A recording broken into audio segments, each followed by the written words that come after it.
प्रधानमंत्री ने एक इंटरव्यू में देश के कई ज्वलंत मुद्दों पर बेबाकी से अपनी राय रखी। इस दौरान काशी के साथ साथ अपनी मां का भी जिक्र करते हुए प्रधानमंत्री भावुक भी हो गए।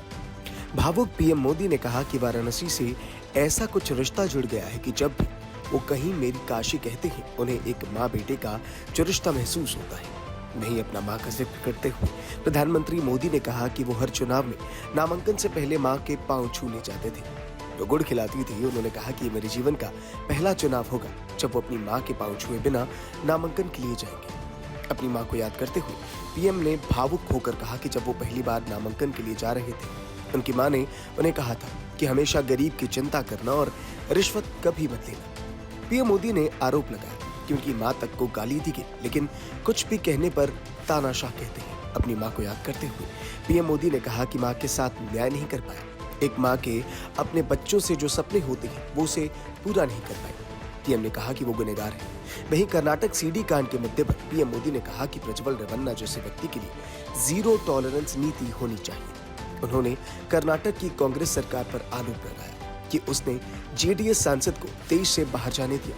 उन्होंने कहा कि वोकालिगा बहुल क्षेत्र में चुनाव खत्म होने के बाद आपत्तिजनक सेक्स वीडियो जारी किए गए।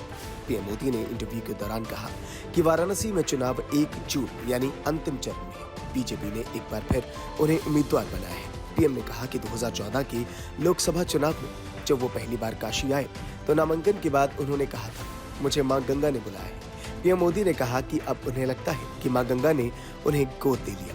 कांग्रेस पर निशाना साधते हुए विरासत कर और संपत्ति के पुनर्वितरण जैसे मुद्दों पर प्रधानमंत्री ने कहा कि उन्होंने अपनी बात रखने के लिए विपक्षी पार्टी और उसके नेताओं की भाषा, शब्दों और लिखित आश्वासन का हवाला दिया है। उन्होंने कहा कि इस बार मैंने पूरी तरह से उनकी पोल खोल दी है।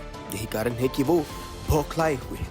जब वो एक समुदाय से वोट मांगने जाते हैं तो वो अलग तरह से बोलते हैं, और जब वो दूसरे समुदाय से संपर्क करते हैं तो वो तटस्थ रुख अपनाते हैं। ये उनका दोहरा चरित्र है। उन्होंने कहा कि ये बीजेपी के विपरीत है, जो हमेशा राम मंदिर बनाने, अनुच्छेद 370 हटाने और समान नागरिक संहिता की बात करती है।